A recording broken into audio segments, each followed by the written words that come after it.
بسم اللہ الرحمن الرحیم۔ السلام علیکم ورحمۃ اللہ وبرکاتہ۔ پیارے دوستوں، آج ہم سورہ کہف کے فضائل کے بارے میں 4 احادیث مبارکہ آپ کو سنائیں گے۔ سیدنا براء بن عازب رضی اللہ تعالیٰ عنہ فرماتے ہیں کہ ایک شخص سورہ کہف کی تلاوت کر رہا تھا۔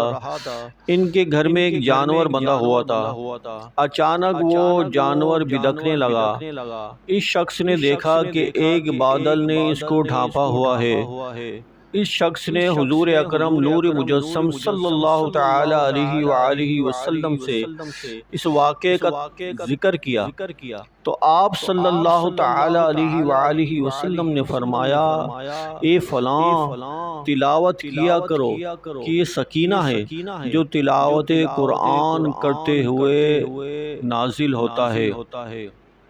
دوسری حدیث میں حضرت سیدنا معاذ بن انس رضی اللہ تعالی عنہ سے روایت ہے کہ رسول اللہ صلی اللہ تعالی علیہ وآلہ وسلم نے ارشاد فرمایا، جو سورہ کہف کی اول اور آخر سے تلاوت کرے گا اس کے سر تا پا نور ہی نور ہوگا، اور جو اس کی مکمل تلاوت کرے گا اس کے لیے آسمان اور زمین کے درمیان نور ہوگا۔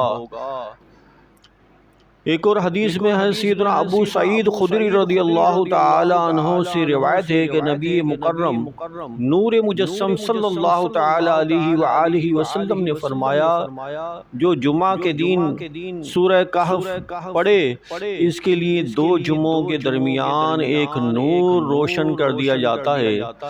ایک روایت میں ہے کہ جو شب جمعہ کو پڑھے اس کے اور بیت العتیق یعنی کعبۃ اللہ شریف کے درمیان ایک نور روشن کر دیا جاتا ہے۔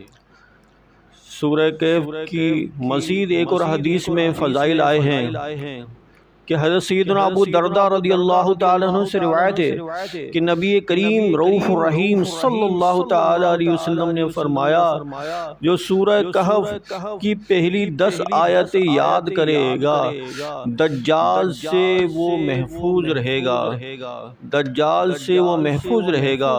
اور ایک اور روایت میں ہے کہ جو سورہ کہف کی آخری 10 آیتیں یاد کرے گا دجال سے محفوظ رہے گا۔ پیارے دوستوں، دعا کیجئے کہ اللہ تعالی ہمیں سورہ کہف کی زیادہ زیادہ تلاوت کرنے کی توفیق عطا فرمائے، اور خاص طور پہ جمعہ کے دن جو ہے اس کی تلاوت کا اہتمام کرنے کی اللہ تعالی توفیق عطا فرمائے۔